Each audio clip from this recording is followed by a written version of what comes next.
For the first time in a long time, the Raiders seem to be sitting at the same table of the big boys across the National Football League. That plus more on Thursday's edition of the Locked On Raiders podcast for January 16th, 2025.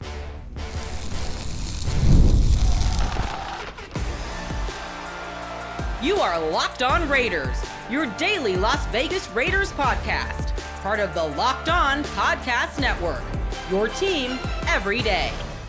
And welcome in, Raider Nation, to another edition of the Locked On Raiders podcast. Thank you so much for making the show your first listen of the day. We definitely appreciate you, whether you're catching us wherever you find your favorite podcast or you're checking us out on the YouTube page. You know, we appreciate that either way. Continues to help the show grow each and every day. Of course, the YouTube page, the Locked On Raider podcast YouTube page, that's all because of my man Ari, all the great work he's doing behind the scenes. And of course, Raider Nation, with your constant support each and every day, we're over 17,000 subscriptions. So we definitely appreciate you. Salute to you.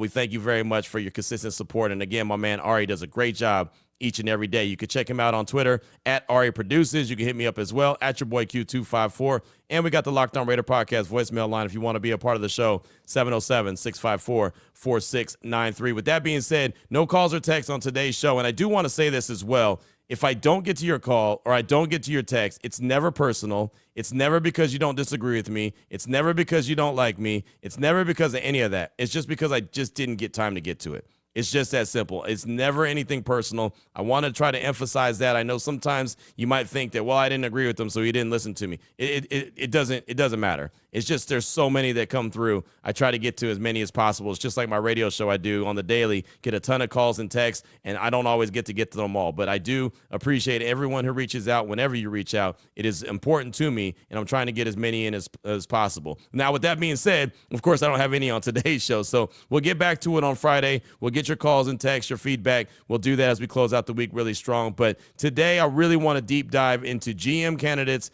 and head coach candidates when it comes to the silver and black. So coming up in segment number 3, you'll hear about John Spytek. He is the assistant GM right now with the Tampa Bay Buccaneers, a guy that's very familiar with Tom Brady. I did a deep dive on my radio show about him on Friday, as a matter of fact. So I want you to hear what he brings to the table, what he could potentially bring to the table as the Raiders GM. So we'll do that in segment number 3. Segment number 2, we'll turn our attention to a potential head coach and the leader in the clubhouse, which is Ben Johnson. We had our guy LaShawn from Reno text us on Wednesday and said, hey, can you do a deep dive on Ben Johnson? He's done a great job with Pete Carroll, but would love to hear about Ben Johnson. So Matt Derry, Locked On Lions, he joined my radio show last week as well and talked all things Ben Johnson. So we'll really run that back. We'll focus in on Ben Johnson and let you know what he brings to the table, how ready he is to be a head coach, because it does feel like he's a leader in the clubhouse when it comes to the Raiders and their potential next head coach. So that'll be in segment number 2. Here in segment number 1, just news and notes of the day.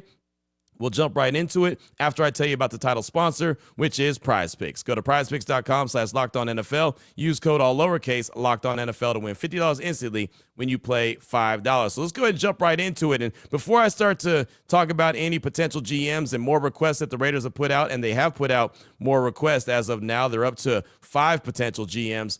It just feels like a different day and time with the Raiders. And I know we've gone into many different off seasons. We've seen many different hires. We've seen and felt a lot of excitement about the potential of what this team is going to do. And they've been far too inconsistent for far too long. I get that. But it does now, to me, and maybe it's just me, feel like this is a different day and time for the Raiders. Now, is it going to work? I don't know. But I do know the fact that Tom Brady is part of this, the fact that they're using a search firm to go out and try to get their head coach and cast a wide net and bring in a lot of different candidates and talk to them. It just feels like they're going about things a different way. Not to mention, Mark Davis, as the owner, now has a lot of money that he can actually use. Not just money where it's like, hey, this is how much the franchise is worth. This is how much Allegiant Stadium is worth. This is how much the practice facility is worth. No, actual money that he could spend, whether that's on coaches, whether that's on upgrades, whatever that's on. And that's a lot to do with, selling some of the minority shares to people like Tom Brady and others.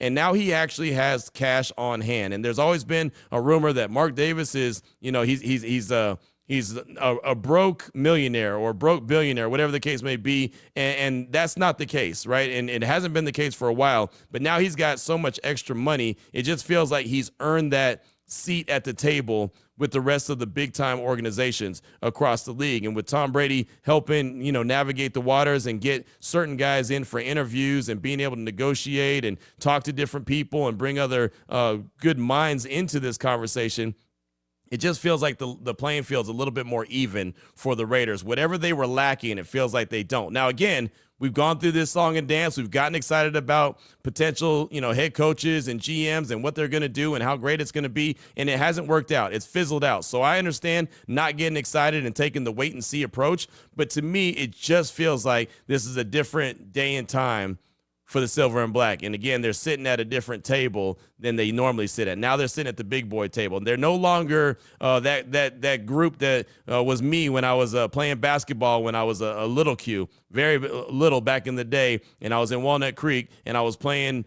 for my school league, and we played this team, and I don't even know where they were from, but they were like monsters against us. And so we didn't sit at the same table to eat as they did. Let's put it like that. I got out there, and it was like, whoa. Those are some big boys. They're different level. Those guys are different, right? What did Kendrick Lamar say? They ain't like us. That's what I was saying, but I didn't know that was a song at the time. I said, they ain't like us. They ain't like us. It feels like the Raiders are now, again, the playing field is a lot more even. So into now the potential GMs and the requests that have been put out there. And of course, I updated a few of them on Wednesday, but we'll go over them really quickly. On Wednesday, I talked about Vice President of Player Personnel of the Packers, John Eric Sullivan. You heard about him from Rob Demoski on ESPN. That was one of the first requests that the Raiders put out for their potential GM. They also put a request in for Bucs assistant GM John Spytek. You're actually going to hear about him coming up in segment number 3. Also, the Steelers director of pro personnel, Sheldon White. He's a guy that they've put a request to interview him. You'll actually hear about him coming up on tomorrow's show. Brooke Pryor from ESPN will tell you all things that you need to know about Sheldon White. And then later on Wednesday, later on in the day, Chargers assistant GM Chad Alexander was requested for an interview by the Silver and Black, and he's a guy that comes from the Baltimore Ravens organization originally. He's a guy that has spent a lot of time in Baltimore, but now he's in the Chargers front office, and he was actually one of their first hires when the new regime went in there, when it's Jim Harbaugh and company. Their big hire for GM Joe Ortiz was Chad Alexander. So he's a guy that is well respected. He's a guy that's been requested to get an interview with the Silver and Black. And then they also, on Wednesday, put a request in for Giants assistant GM Brandon Brown. He received multiple interviews last cycle, and the interest will continue this year. That comes from Jonathan Jones from CBS. So right now, they're up to 5, and there's a chance that they get another one, right? There's a chance that a 6th one could come in, being Lance Newmark, the assistant general manager from the Commanders, a guy that spent 26 years with the Lions and is in the front office now with the Commanders as the assistant GM, but obviously he knows Ben Johnson really well. So let's deep dive into Ben Johnson, because again, he seems to be the leader in the clubhouse. It seems to be a lot of people across the league, national people, beat writers, local people, a lot of folks around the league seem to think that Ben Johnson's going to eventually get the Raiders head coaching job. So let's hear about Ben Johnson. We'll do that coming up in segment number 2 of today's Locked On Raiders podcast. Before we get to that, though, I do want to tell you about one of the great sponsors here on the Locked On Raiders podcast, and that is FanDuel. From the first whistle to the final drive, FanDuel makes the NFL playoffs even more exciting. And right now, new customers can bet $5 and get $300 in bonus bets. That's right, $300. Not $200, not $250, but $300 if you win your first bet. That's $300 to keep the action going. The FanDuel app is easy to navigate. There's so many different bets that you can make, player prop bets, whatever the case may be. Whatever you need to keep that excitement and that juice rolling, FanDuel has it for you. Visit FanDuel.com to join today and get started with $300 in bonus bets. That's FanDuel.com. Make this playoff season unforgettable with FanDuel, an official sportsbook partner of the NFL. All right, Raider Nation, here we go. Segment number 2 of today's Locked On Raiders podcast. Want to deep dive into the head coaching search. And we know that the Raiders have had multiple guys in for interviews. They're having Robert Saleh, the former Jets head coach and 49ers defensive coordinator, been a defensive coordinator in multiple places across the league, but most recently with the 49ers and the Jets. He's going to be in today to actually interview with the Raiders. But they've talked to Pete Carroll. They did that on Monday. I think Vance Joseph from the Denver Broncos, their defensive coordinator, I think he's either going to be later today or tomorrow. That's not confirmed yet. They also talked to Aaron Glenn, the defensive coordinator for the Lions. They talked to Ben Johnson, the offensive coordinator for the Lions, and Steve Spagnuolo, the defensive coordinator from the Kansas City Chiefs. Those are the guys that are confirmed that they've talked to and are going to talk to moving forward. They also have a request out for Todd Monken, the offensive coordinator from the Ravens, but there's nothing on that been confirmed on when, in fact, they're going to get an interview, if they're going to get an interview with him or not. But those are the ones that we know about. And the hiring committee right now, and I got to shout out to Sean Reed from The Athletic. He put this out. A lot of people have hit me up and said, well, who's actually part of the committee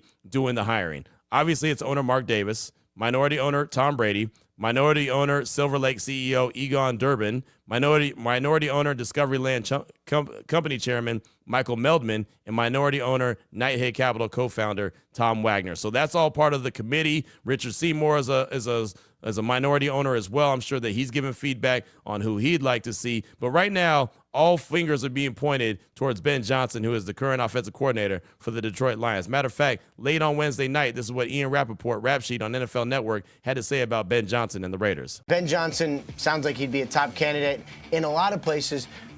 The people who are associated with the Raiders job, I'm talking other candidates, I'm talking agents, people around the NFL, there does seem to be, and you're right, we talked about this on Sunday or Saturday this weekend, there does seem to be an acknowledgement that Ben Johnson is the leading candidate, and there's a lot of people there who think he is getting it. Now, they're not done. They certainly have not done the requirements that would allow them to hire a coach, and he's not even allowed to officially be hired till the season is done. But it does seem like that is the direction that it is heading. So that was Rap Sheet right there talking about it. And again, you hear what he's saying, that other candidates, agents, others around the league are feeling like that Ben Johnson to the Raiders is a done deal. Now, this is the thing. I don't want to sit there and get excited and do a backflip and say, oh, man, it is a done deal until it's signed, sealed, and delivered. And it can't be signed, sealed, and delivered until the Lions season gets wrapped up. And the Lions are a team that I believe could easily be playing in the Super Bowl on February 9th. So it might take till February 10th or later before they actually get a deal done, if that is the case.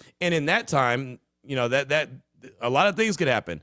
Feelings could change, minds can change. He can have a change of heart, decide he wants to go back to Detroit based off whatever happens, in the playoffs. I mean, there's a lot of things that can happen between now and then. So nothing is close to a done deal, and nothing's going to be signed, sealed, and delivered until Ben Johnson's actually in person with the Raiders or any other team. But there's no doubt he's going to be a head coach in 2025. So on Wednesday's show, you heard LaShawn from Reno. There was a text. He said, hey, Q, LaShawn from Reno, my first time writing in. I've enjoyed your coverage of Pete Carroll, what he brings to the table. That being said, I feel like I have a pretty good grasp of Carroll since he's been in the league so long. Would you be able to get some Lions media members, former players, or others close to him so we can start to learn about him? He excites me as an innovative offensive mind. I'd love to hear from someone close to him to get their thoughts similar to what you've done for Carroll. Love the show, Q, and keep doing what you're doing. That's from LaShawn from Reno. Again, that message was on the show on Wednesday. So I said, yeah, there's no problem. Matt Derry is one of the best. Man, Locked On Lions does a fantastic job. If you want to learn about the Lions, Ben Johnson, Aaron Glenn, and more, right? Even potential guys that could be GMs for Ben Johnson, definitely tune into that show. He does a fantastic job. But he joined my radio show, and I just took a snippet of the conversation, and we just started off talking about how ready he felt Johnson was to be a head coach. Oh, he's more than ready. I mean, he is just such an unbelievable offensive mind, and what he has done to transform this offense, the amount of plays he's got in that bag of tricks of his. He's got a great feel for it. Look, it helps when you've got Jared Goff and you've got an unbelievable offensive line. You got two great backs. You got an all-pro receiver, an all-pro tight end. It helps. But I think Ben Johnson just is very comfortable in his own skin in terms of the Lions can play any kind of game. They want to be on a fast track and throw 40 times, they can do that. They want to run the ball and pound it, they can do that too. The pre-snap motion that Ben Johnson has put in and installed over the last few years just has teams all confused. Then you've got the trick plays. You've got Penei Sewell on tackle-eligible plays. You've got 6 offensive linemen sometimes lining up, more than just on the goal line, anywhere. They've started games at the 25, 30-yard line with 6 offensive linemen in the game. And the packages that they've got, he's real creative. And he's been waiting for his turn here.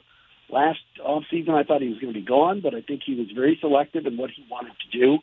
And Carolina was after him. Of course, he's a North Carolina grad. But I don't think he wanted to work for David Tepper. And I think this time around he's going to be selective too. And I heard the soundbite playing on your coming out of the break there. He may talk to the Raiders and say, listen, I got ideas, not just coaching ideas, but front office ideas. And if the Raiders are clearing house to get Ben Johnson, or let's say a Lance Newmark, who's in the Commanders front office, who used to be in Detroit, or Ray Agnew, Lions assistant GM, who's got a good relationship with Ben, good for the Raiders. That would be a creative thing to get a Lions package in there. What would you think as far as how he would build the team, like how he would put it together? I mean, it's one thing when you're the OC and you're focusing just on the offensive side of things. You have time to get creative and get to know your players and everything. But how do you see him putting together a team? Is it somewhat in the image of Dan Campbell, or does he do his own thing? I don't have an answer for that, Q. I think what Ben Johnson is going to want is some power. I think he's going to want to have a GM that he knows. I've said it on my show on Locked On Lions. Why would Ben Johnson go to Chicago and not know who his boss is? Right. Seriously. Is it Ryan Poles? Is it Kevin Warren? Is it the McCaskies? No, look, the Raiders, Q, as you know this. I'm already knowing. They're not exactly a model of consistency here when it comes to winning. But, hey, give the Raiders credit. I mean, Tom Telesco had a nice draft and Powers and everything. But if they're setting up the table to go, we want our new coach to be empowered, then they're doing it right in enticing Ben Johnson to come there. So, but what kind of a team? I think he's learned a lot from Dave Campbell, and he's going to know we've got to build our lines. And Brad Holmes has done it. Offensive line with Sewell and Ragnow were named AP All-Pros today. Decker's really good. Glasgow's good. Zeitler's a Pro Bowler and has been a Pro Bowler. Defensive line, Hutchinson, Lee McNeil, Onzarike, DJ Reader. That's where you win. Yeah. And I think Ben Johnson knows that. And if he were to go to Vegas, he would say, we've got to win up front, and we've got to probably take care of Max Crosby first and foremost and make sure he's happy because he can't leave. No, how critical for Ben Johnson's offense to go is a strong, downhill, big, explosive run game? I mean, look, Ben Johnson, as I said before, has had the opportunity to work with some really good backs over the last few years, even before David Montgomery got here. Remember the season Jamal Williams had 2 years ago, which landed him a decent free agent contract with the Saints. He's kind of been a ghost since. But Ben Johnson got the most out of a guy like Jamal Williams. You see the third running back on this team, Craig Reynolds. He gets the most out of Craig when Montgomery's been hurt. But to have that home run hitter like Jahmyr Gibbs the last 2 years, Ben Johnson has found a way to use him as a receiver, as a slot back, as a running back, everything. And it certainly makes Ben Johnson look good when you got a guy like Jahmyr Gibbs running the football and doing so in space. Matt Derry, Locked On Lions, does a fantastic job. Again, I definitely encourage you to go check out his show. It's great to catch up with him. I don't get to catch up with him too often, but clearly a lot of folks are reaching out to him as there's all these different job openings across the league. And, of course, Ben Johnson's name is going to be at the top of all of them. Every single team wants him. Only one can get him. And it feels like right now the Raiders are the leaders in the clubhouse, right? It's a clean slate. Tom Brady's there, been doing a lot of the heavy lifting. The Raiders have plenty of money to offer him as far as a contract, and they might have to overpay him. Even for a first-time head coach, they might have to overpay him to seal the deal, plus tell him, hey, you've got plenty of time to build this thing up in your likeness. So there's a lot to like. Also, I mentioned it in segment number 1, but watch out for Lance Newmark. He has not been requested to come in and interview as far as Raiders' potential GM, but that's the guy that everyone continues to associate with Ben Johnson and say that's the guy that he really would like to work with. He worked 26 years with the Detroit Lions, and he also served as senior director of player personnel. He's now in the Commanders front office as assistant GM. So that's a guy that potentially could team up with Ben Johnson in Las Vegas with the Raiders. The thing about it is every one of the potential GMs that have been talked about or requested would all be first-time GMs. And remember, that's something that Mark Davis did not want to do when he hired Antonio Pierce. That's why Champ Kelly didn't get the job. So that's something to pay attention to as well. We'll see what happens moving forward. But hopefully you enjoy what Matt Derry had to say about Ben Johnson and what he brings to the table and the fact that he's more than ready to be a head coach in the National Football League. Well, how about another GM? How about John Spytek, assistant GM right now in Tampa Bay with the Buccaneers? There's a relationship with Tom Brady. They were both Michigan teammates, Michigan men together, and also Tom Brady won a Super Bowl in Tampa Bay, so he knows John Spytek really well. We'll deep dive into him coming up in segment number 3 of today's Locked On Raiders podcast. Before we get to that, though, I do want to tell you about another great sponsor here on the show, and that is Rocket Money. Has Rocket Money ever helped you find any subscriptions that you forgot or had no idea that you were paying for? It's happened to a lot of people, right? A few subscriptions that they had no idea about, they ended up finding out they were paying for it twice. How can that happen? Well, Rocket Money is a personal finance app that helps find and cancel your unwanted subscriptions, monitors your spending, and helps lower your bills so you can grow your savings. It brings everything together in one place. Whether it's subscriptions, your spending habits, or even goals you want to hit this year, Rocket Money has over 5 million users and has saved a total of $500 million in canceled subscriptions, saving members up to $740 a year when using all the app's premium features. Right now, if you want to cancel your unwanted subscriptions, you can do that. You can reach your financial goals faster with Rocket Money. Go to rocketmoney.com/lockedon today. That's rocketmoney.com/lockedon. Again, rocketmoney.com/lockedon.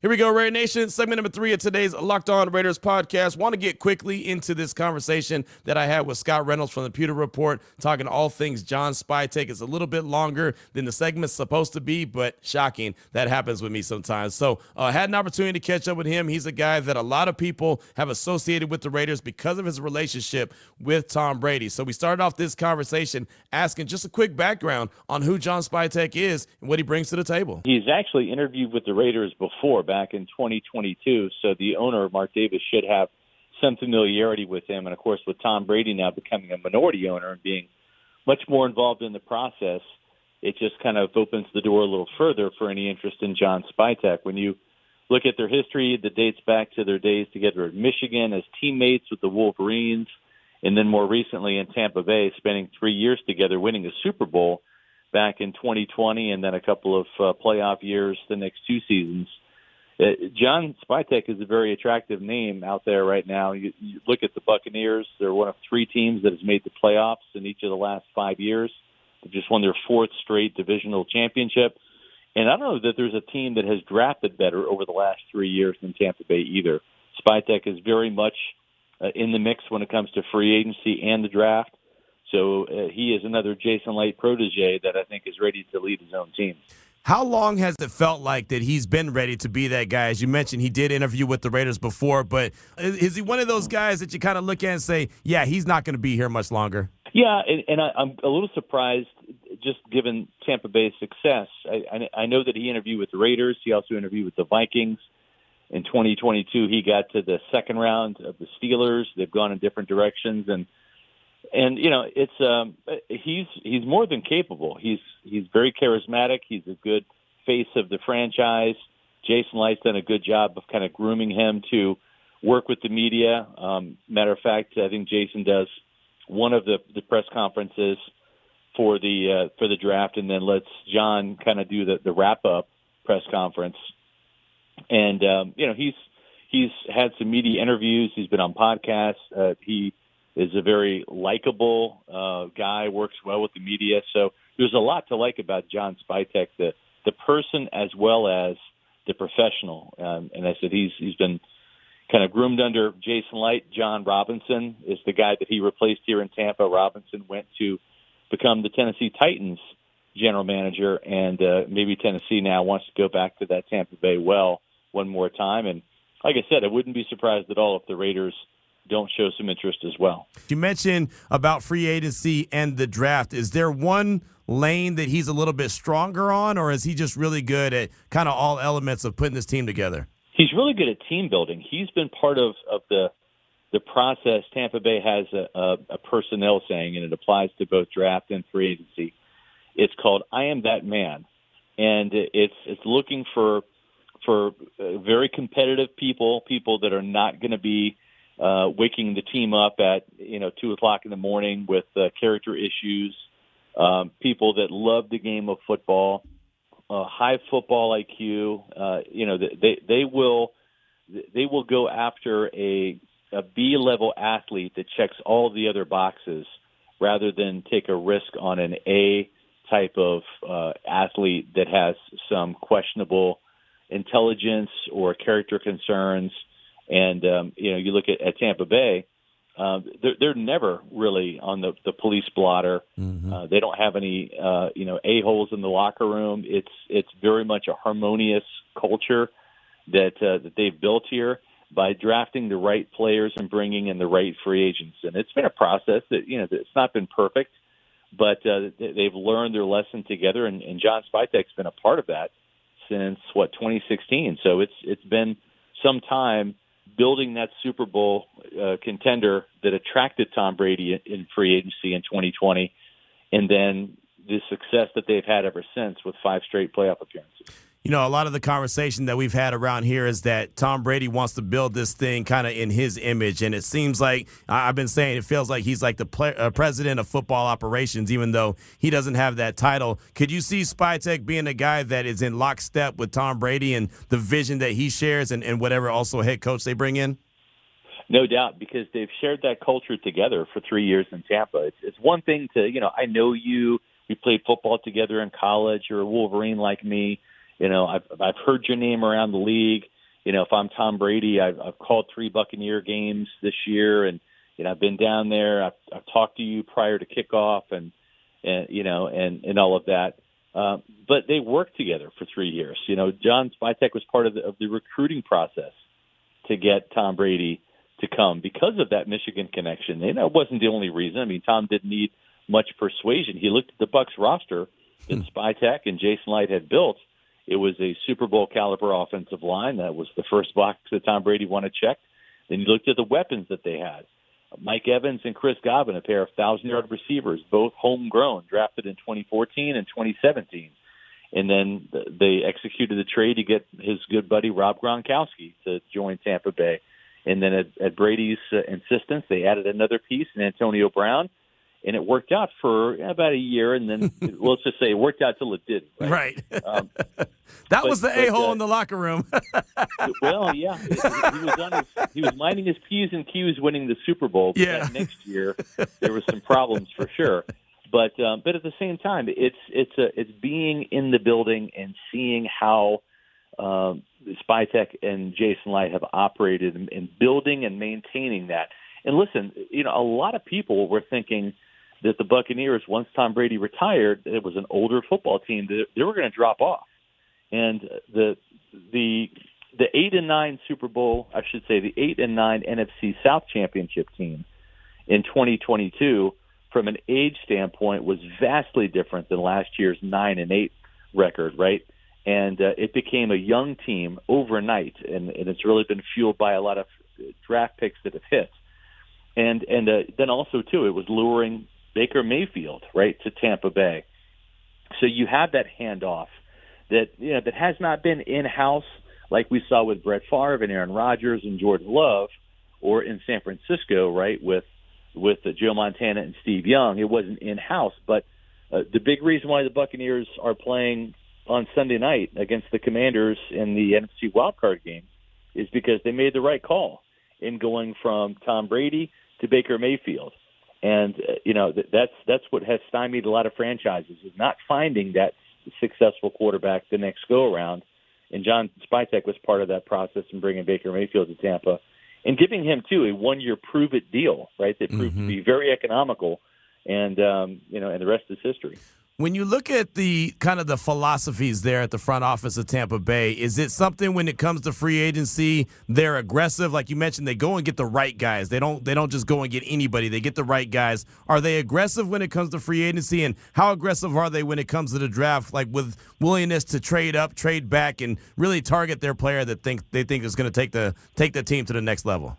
Yeah, we've seen Jason Light been aggressive at times. I mean, probably one of his best trades of all time was moving up just one spot from 14 to 13 to get Tristan Wirfs, who ended up being the 4th offensive tackle in that draft class, but also the best. Tristan Wirfs was just named as the first-team All-Pro left tackle.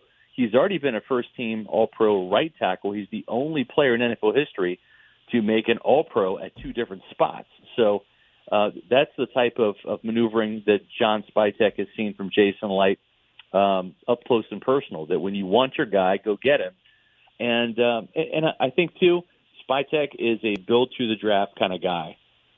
Let's face it, this is a salary cap world that we're living in. It's an economically driven world. And when you swing and miss on expensive free agents, it really negatively impacts your salary cap with some dead cap room. And I think Jason Light and John Spytek and Mike Greenberg have done a good job of kind of weathering that storm of ramping up for a Super Bowl team, right, and spending at the right time, and but then also having all of these players on their rookie deals, right, and the best type of free agents to sign are frankly your own. Look at Tampa Bay's free agent class last year. Who did they add? Ben Bredesen, their left guard, on a 1-year cheap prove-it deal. Everybody else, all of their other free agents, Mike Evans re-signed, Baker Mayfield re-signed, Antoine Winfield Jr. re-signed, Levante David re-signed, kicker Chase McLaughlin re-signed.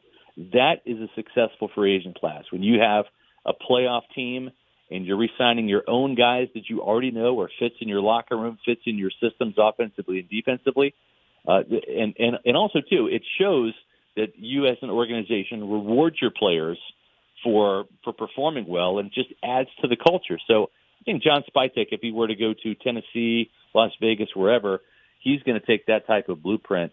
You want to add free agents strategically, but you can't buy success. You can't just go out and buy a team. You have to be able to start at the ground floor with the college scouts, work through the college scouting system, and hit on draft picks, not just one or two. Find 4 starters in a draft.